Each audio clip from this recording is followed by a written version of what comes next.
Well, hi everyone. My name is Cielle Vaughn and I'm part of the Share Screen Africa team. It's really great to have so many people here this afternoon from the University of the Free State, also Caratina University, and I think we might also have some people from the College of Sustainable Agriculture in East Africa. So thank you so much and welcome everyone. Um, I wanted to talk to you guys a little bit today about my favorite animals, which are dung beetles, and how they play a part in sustainable agriculture. So first of all, I know the University of the Free State students have just come to understand a little bit more if anyone knows which of these is a dung beetle. So for those watching online, please feel free to put in the chat. Jamie, maybe your students can shout out and you can just relay the consensus to me. Which one do you think is a dung beetle? I'll wait a few minutes. Okay, perfect. Well, I hope everyone had time to get an answer. Yep, Jamie says the consensus is number three. So yeah, it is number three. Well done to those of you that got it right. I did choose some lookalikes to make it more difficult. So, really cool thing about dung beetles is they have different behavior types which are linked to their reproduction. And there's four main types of these behaviors: telecoprids, endocoprids, paracoprids, and also kleptocoprids. Now, telecoprids are probably what we think of when we think of dung beetles. Those are the typical ball rolling dung beetles. And they will actually roll dung into a ball and move it away from the dung pile and lay their eggs in it there. This is mainly to avoid competition in those areas. And then we have the endocoprids who actually just remain inside the dung pile. So they will lay their eggs directly into the dung and the larvae will develop and live within inside that dung pile.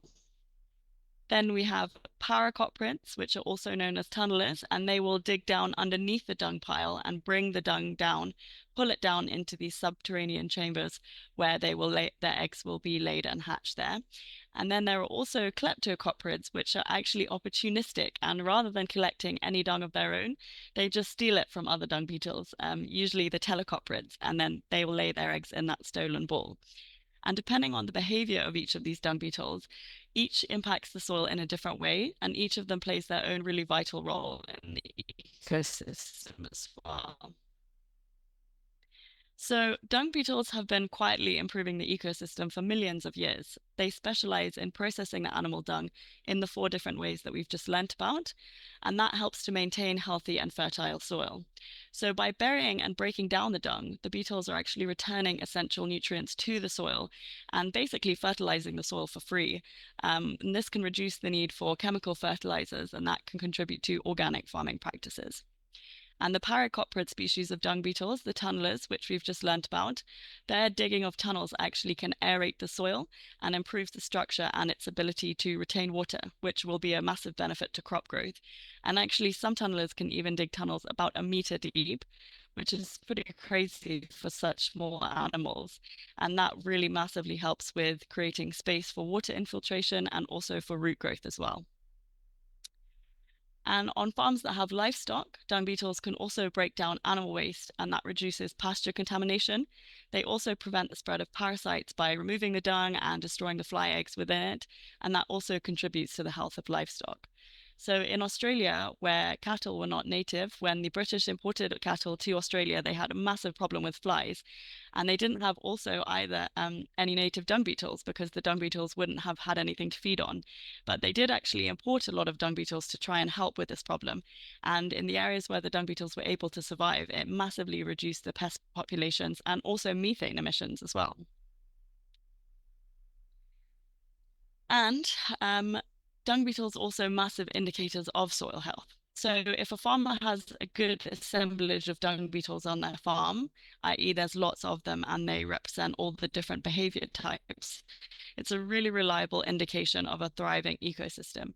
Their presence suggests that the soil is rich in organic matter, that it's well structured, and that also it supports a lot of other life, all of which is essential for sustainable agriculture. So if your dung beetle populations start to decrease, it's often the first sign that soil is in trouble.